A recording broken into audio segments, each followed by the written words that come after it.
Hello दोस्तों, आज की इस वीडियो में हम उल्लू पर रिलीज वेब सीरीज सुरसुरीली के एपिसोड 3 का रिव्यू देने वाले हैं। इसकी कहानी शुरू होती है सुरीली और बिमला से। ये दोनों सहेली एक दूसरे से मिलकर काफ़ी खुश होती हैं क्योंकि ये 1 साल बाद ही एक दूसरे से मिल रही हैं। लेकिन सुरीली अपनी फ्रेंड से नाराज़ रहती है क्योंकि वो शादी के बाद से ना ही इससे कभी मिली है और ना ही कभी उसने कॉल किया उसके पास।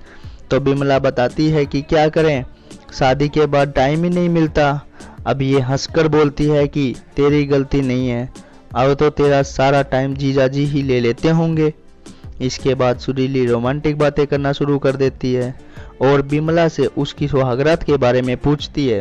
तो वो ये बताती है कि उस रात कुछ नहीं हुआ, मेरे पति देव रात को 11 बजे रूम में आते हैं और पूरी रात उनसे कुछ खुल ही नहीं पाया, तो वो क्या करेंगे।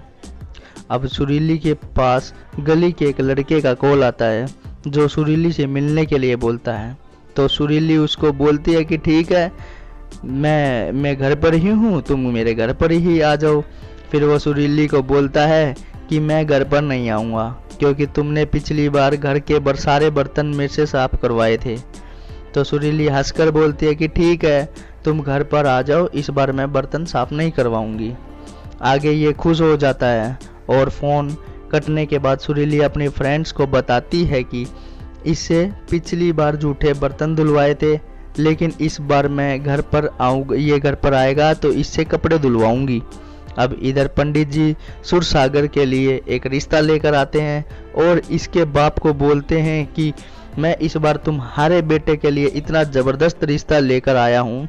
लड़की काफ़ी सुंदर है और इस बात को सुनते ही सुरसागर मन ही मन मुस्कुराता है और अपने मन में सोचता है कि ठीक है, इस बार तो मेरी सुहागरात ज़रूर मन जाएगी।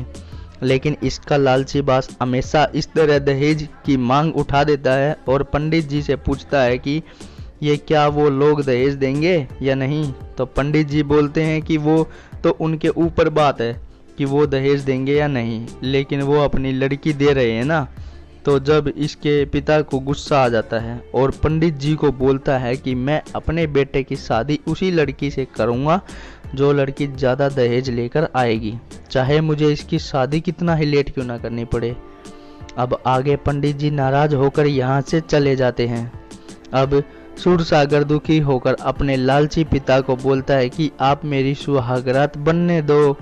मेरे साथ के सभी लड़कों की सुहागरात बन गई है और मेरी उम्र भी 35 साल की हो गई है, मैं कुंवारा नहीं मरना चाहता। इस बात को सुनकर इसके पिता का दिमाग चलता है और कुछ समझ में आता है कि और बोलता है कि मेरे लड़के का रिश्ता सिर्फ पप्पू ही करवा सकता है। पप्पू बिचौलिया होता है जिसने काफ़ी शादियाँ करवाई हैं। अब ये तीनों पप्पू के पास आते हैं और पप्पू लड़के की कुंडली चेक करता है जिसमें इसकी सुहागरात के बारे में ही लिखा होता है। फिर थोड़ी बाद पप्पू बोलता है कि समझो तुम्हारे लड़के की शादी हो गई है क्योंकि मेरी नज़र में एक ऐसी लड़की है और लगता है वो इसी के लिए बनी है क्योंकि वो भी और ये भी सुहागरात का इंतज़ार में है। फिर पप्पू सुरीली का इन तीनों को फ़ोटो दिखा देता है। इस फोटो को देखकर सुरसागर खुश हो जाता है, लेकिन यहाँ भी इसका लालची बाप इससे दहेज की बात कर देता है। इसी सस्पेंस को दिखाते हुए एपिसोड 3 की कहानी समाप्त हो जाते हैं। अब अगले एपिसोड 4 में क्या इनकी शादी हो पाएगी या नहीं, ये सब आपको एपिसोड 4 में देखने को मिलेगा। एपिसोड 4 को देखने के लिए बने रहे आपके अपने YouTube channel Rise to Success में।